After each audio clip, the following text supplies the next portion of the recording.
Book Summary Clear Thinking by Parrish. Let's enjoy the video. Please subscribing to my channel for more great content like this.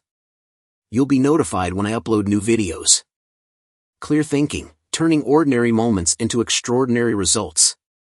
This guide is all about making better decisions by recognizing pivotal moments in everyday life and finding the best path forward. Here are 3 key lessons from the book. 1. Recognizing bad defaults. We often fall back on 4 default reactions that hinder clear thinking. Emotion default, reacting based on feelings rather than reason and facts. Ego default, allowing wounded self-esteem to hold us back. Social default, conforming to social norms, even when they're not rational. Ignorance default, ignoring important information. Recognizing these defaults is crucial for thinking clearly and making better choices. 2. Building key strengths. To navigate tough situations, we need 4 key strengths. 1. Rationality, using reason and evidence. 2. Courage, facing uncomfortable truths. 3. Humility, admitting mistakes and saying I don't know. 4. Empathy, understanding others' perspectives. Cultivating these strengths helps us stay grounded and make wiser decisions. 3. Handling mistakes with a 4-step process. When we mess up, follow this process. 1. Admit, acknowledge the mistake. 2. Analyze, understand what went wrong. 3. Apologize, make amends if needed. 4. Adjust, learn and adapt for the future. Now, let's explore 5 real-world examples illustrating these principles. 1. CEO's ignored problem. A moody CEO ignored an important issue reported by an employee. Weeks later, the company suffered severe consequences. Had the CEO thought more clearly, he might still have his job. 2. Pride wounds. If you find yourself expending energy on how you're perceived, or if your pride is easily wounded, it's time to recognize and overcome this default.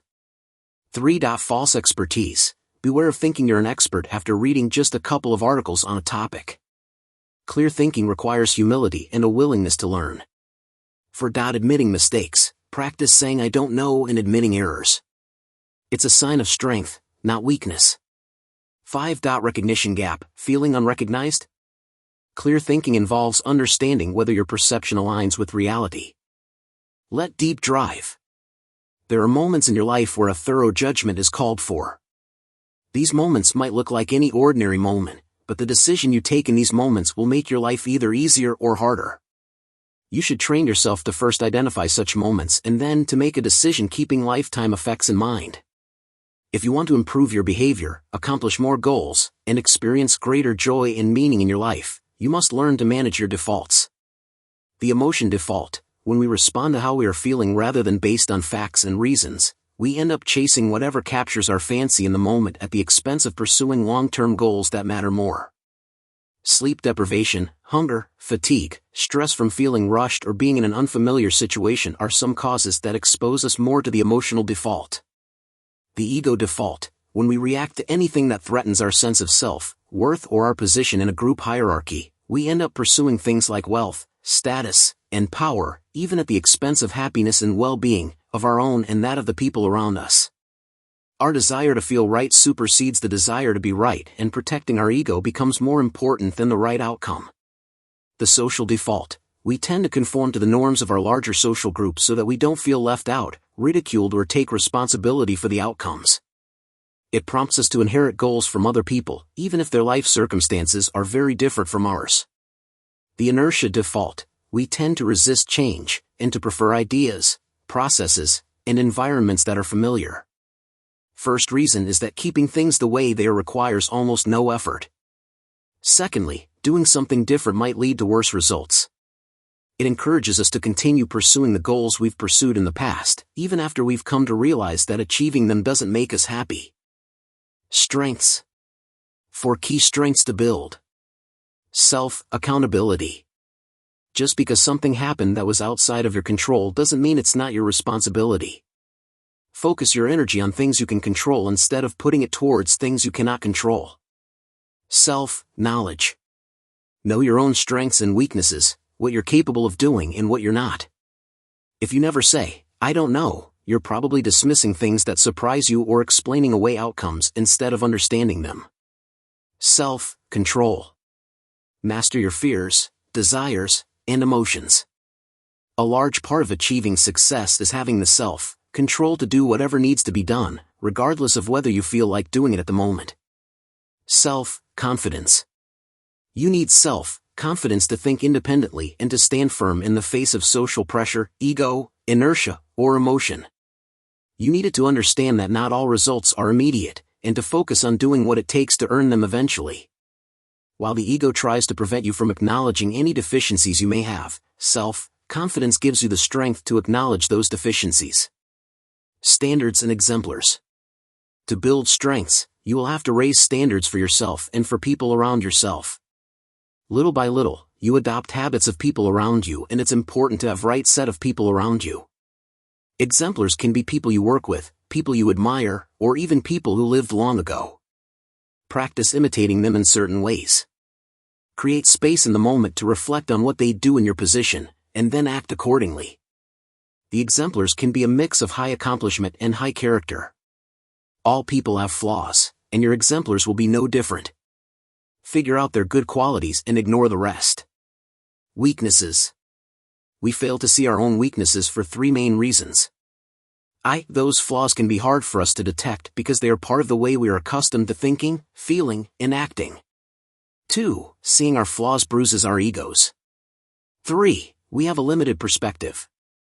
Implement following safeguards, which will help you manage any weaknesses you're having trouble overcoming with strength alone. 1. Prevention. Avoid decision-making in unfavorable conditions such as hungry, lonely, fatigue, etc. 2. Automatic rules for success. Have a rule where execution path is short and less error-prone instead of goal-based rules. For example, I will work out every day instead of going to gym to get in shape. 3. Creating friction. Increase the amount of effort it takes to do things that are contrary to your goals. 4. Putting in guardrails. Checklists offer a simple way to override your defaults. For example, asking questions like what am I trying to accomplish? And what are the things I need to accomplish it, puts a guardrail. 5. Shifting your perspective. Having an outside perspective on your situation allows you to see more of what's actually happening. Mistakes. If you got some results you didn't want, the world is telling you at least one of two things. A. You were unlucky. B. Your ideas about how things work were wrong. If you were unlucky, trying again with the same approach should lead to a different outcome.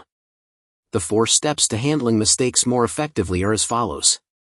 1. Accept responsibility. 2. Learn from the mistake. 3. Commit to doing better. 4. Repair the damage as best you can. Defining the problem. Defining the problem starts with identifying 2 things. 1. What you want to achieve. 2. What obstacles stand in the way of getting it. The definition principle: take responsibility for defining the problem. If you find yourself using jargons, you haven't understood the problem and you shouldn't be making decision about it. Separate the problem-defining phase of the decision-making process from the problem-solving phase. The root cause principle: identify the root cause of the problem. A handy tool for identifying the root cause of a problem is to ask yourself, what would have to be true for this problem not to exist in the first place? Performing pre-mortem. The hardest setbacks to deal with are the ones we're not prepared for and don't expect. That's why you need to anticipate them before they happen and act now in order to avoid them. Performing a pre-mortem might not save you from every disaster, but you'll be surprised by how many it can save you from. Exploring solutions. The 3+ principle: force yourself to explore at least 3 possible solutions to a problem. Doing the work to add a third option forces us to be creative and really dig into the problem. Come up with both and options. For example, you can keep costs down and invest in a better customer experience. You can stay at your job and start a side hustle. You can deliver for your shareholders and protect the environment. The opportunity cost principle: consider what opportunities you're foregoing when you choose one option over another. Money is not the only opportunity cost to consider. Time is not as easy to see as money, but it's just as important. If you're having trouble assessing opportunity costs, it sometimes helps to put a price on them. For example, putting a price on those extra 2 to 3 hours a day spent commuting will make them more visible and easier to assess. Leading a team. A lot of managers secretly enjoy when their team is dependent on them. This is the ego default at work. In reality, they are just getting in the way of the team performing at its best. If you want your team to make decisions on their own, clearly communicate to them exactly what you are doing, why you are doing, and what you aim to achieve. You have to tell them the most important variable of the decision-making. If they made the decision with the most important thing in mind, and it turned out wrong, don't get upset with them, else they'd never make decisions without you. There's only one most important thing in every project, goal, and company. If you have two or more most important things, you're not thinking clearly. Getting the right information for decision-making. The targeting principle: know what you're looking for before you start sorting through the data. The hi-fi principle: get high fidelity, hi-fi information that's close to the source and unfiltered by other people's biases and interests. Evaluate the motivations and incentives of your sources. Don't ask people what they think, instead, ask them how they think. Taking action on your decisions. One reason we fail to take action is that we're scared to deal with the consequences. The more a decision affects what matters to you, either in the short term or the long term, the more consequential it is. Reversible decisions can be undone by a later course of action. The harder or more costly it is to undo a decision's effects, the less reversible it is. 3 principles for action. The ASAP principle: if the cost to undo the decision is low, make it as soon as possible. The ALOP principle: if the cost to undo a decision is high, make it as late as possible. The stop, flop, no principle: stop gathering more information and execute your decision when either you stop gathering useful information, you first lose an opportunity, flop, or you come to know something that makes it evident what option you should choose. Remember, the rationale behind the ALOP principle is to preserve optionality.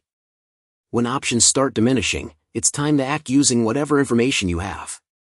That's flop: if you're waiting to decide, wait no longer than your first lost opportunity. Other times, especially in more ambiguous situations like relationships, it's just a gut feeling that doesn't go away or change. Either way, there's always a moment when you simply know at a core level exactly what to do.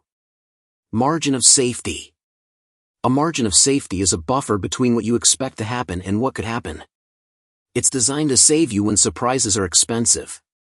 The minute you convince yourself you could have done better without a margin of safety is exactly when you need it most. Execution fail-safes. Set up tripwires. Determine in advance what you'll do when you hit a specific quantifiable time, amount, or circumstance. When the signs are positive, you know to stay the course. When things are murkier, however, that's when it helps to set tripwires. When you don't see the positive signs you expected, it doesn't necessarily mean things have gone wrong. It does mean this is a moment worth paying attention to. Use commander's intent to empower others to act and make decisions without you. Commander's intent has 4 components: formulate, communicate, interpret, and implement. Formulate and communicate are the responsibility of the senior commander. Tell them not just what to do, but why to do it, how you arrived at your decision, so they understand the context, as well as the boundaries for effective action, what is completely off the table. Interpret and implement. Subordinate commanders then have the tools for interpreting the changing contexts and implementing the strategy in those contexts. One sign that you failed to empower your team is that you can't be away from the office for a week without things falling apart. If you can't be away, it doesn't mean that you're indispensable or a supremely competent leader, it means that you're an incompetent communicator. Poor leaders insist that everything must be done their way, which ultimately demoralizes their team and undermines both loyalty and creativity, exactly the opposite of commander's intent. Tie your hands to keep your execution on track. Tying your hands amounts to different things in different contexts. If you're dieting, tying your hands might mean ridding your home of all junk food so there's nothing to tempt you. If you're investing, it might mean creating automated deposits each month. If you're climbing Everest, tying your hands might mean securing an agreement from everyone that the team will turn around if they don't reach the halfway point by a certain time. Learning from your decisions. The process principle: when you evaluate a decision, focus on the process used to make the decision and not the outcome. A bad process can never produce a good decision even if it results in a good outcome. The transparency principle: make your decision-making process as visible and open to scrutiny as possible. Keep a record of your thoughts at the time you make the decision. Trying to recall what you knew and thought at the time you made the decision is a fool's game. Your ego works to distort your memories and convinces you of narratives that make you feel smarter or more knowledgeable than you really are. Effective decisions versus good decisions. Effective decisions help you get what you want, whereas good decisions help you get what's worth having. We can't copy the life decisions of other people and expect better results. Deep down, you already know what to do, you just need to follow your own advice. Sometimes, it's the advice we give other people that we most need to follow ourselves. Having a happy life. Happiness is a choice, not a condition. Life is short. Say things now to people you care about, whether it's expressing gratitude, asking forgiveness, or getting information. Spend the maximum amount of time with your children. Savor daily pleasures instead of waiting for big-ticket items to make you happy. Work in a job you love. Choose your mate carefully, don't just rush in. The biggest regret people have is worrying about things that never happened. Worrying wastes your life. Making use of your limited time. When we look back at the present through the lens of our life ending, the fears and desires that occupy our attention in the present moment get pushed aside to make room for things that have greater meaning for our lives as a whole. The pain of trying and failing may be intense, but at least it tends to be over rather quickly. The pain of failing to try, on the other hand, is less intense but never really goes away. When you imagine your older self and what you want your life to look like in hindsight, you stop thinking about the small things that encourage you to be reactive instead of proactive. What seems to matter in the moment rarely matters in life, yet what matters in life always matters in the moment. Good judgment. Good judgment is expensive, but poor judgment will cost you a fortune. Good judgment requires cultivating habits of mind, accountability, knowledge, discipline, and confidence that put you on the right track and keep you there. The small improvements you make in judgment won't be felt until they are too large to ignore.